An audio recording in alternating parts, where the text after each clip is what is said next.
नमस्कार दोस्तों, आपका हमारे चैनल पे स्वागत है। तो आइए करवा चौथ की व्रत कथा शुरू करते हैं। बहुत समय पहले की बात है। एक साहूकार के 7 बेटे और उनकी एक बहन करवा थी। सभी सातों भाई अपनी बहन से बहुत प्यार करते थे, यहाँ तक कि वे पहले उसे खाना खिलाते और बाद में स्वयं खाना खाते थे। एक बार उनकी बहन ससुराल से मायके आई हुई थी।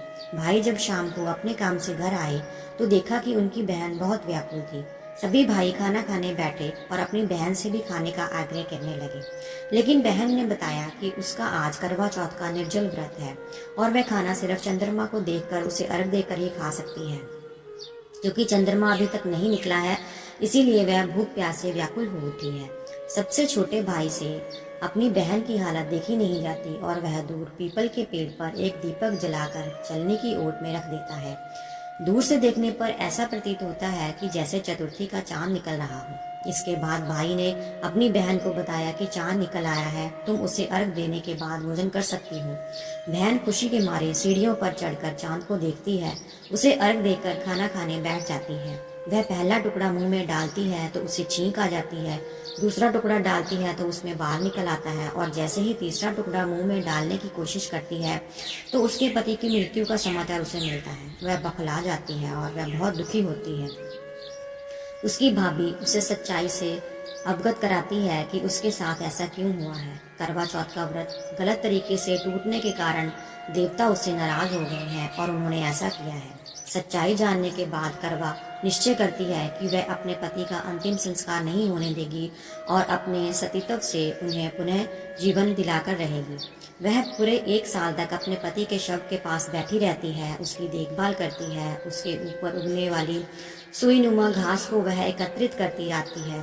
1 साल बाद फिर करवा चौथ का दिन आता है। उसकी सभी भाभियां करवा चौथ का व्रत रखती हैं। जब भाभियां उससे आशीर्वाद लेने आती हैं तो वह प्रत्येक भाभी से यम सुई ले लो, प्रिय सुई दे दो, मुझे भी अपनी जैसी सुहागिन बना दो, ऐसा आग्रह करती है।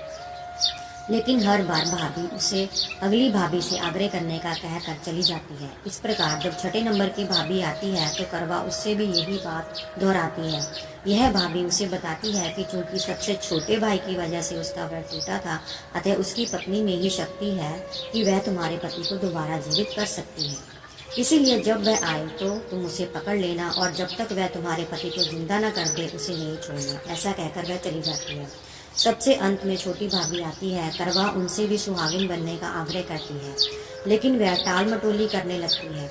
इसे देख करवा उन्हें जोर से पकड़ लेती है और अपने सुहाग को जिंदा करने के लिए कहती है। भाभी उससे छुड़ाने के लिए बहुत कोशिश करती है, लेकिन करवा नहीं छोड़ती है। अंत में उसकी तपस्या को देख भाभी पसीज जाती है और अपनी छोटी उंगली को चीरकर उसमें से अमृत उसके पति में मुंह में डाल देती है। करवा का पति तुरंत श्री गणेश कहता हुआ उठ बैठता है। इस प्रकार प्रभु कृपा से उसकी छोटी भाभी के माध्यम से करवा को अपना सुहाग वापस मिल जाता है। हे श्री गणेश, माँ गौरी, जिस प्रकार करवा को चिर सुहागन का वरदान आपसे मिला है, वैसा ही हम सब सुहागिनों को मिले। तो दोस्तों, अगर आपको ये कहानी अच्छी लगी है तो हमारे चैनल को लाइक, शेयर एंड सब्सक्राइब करें। धन्यवाद।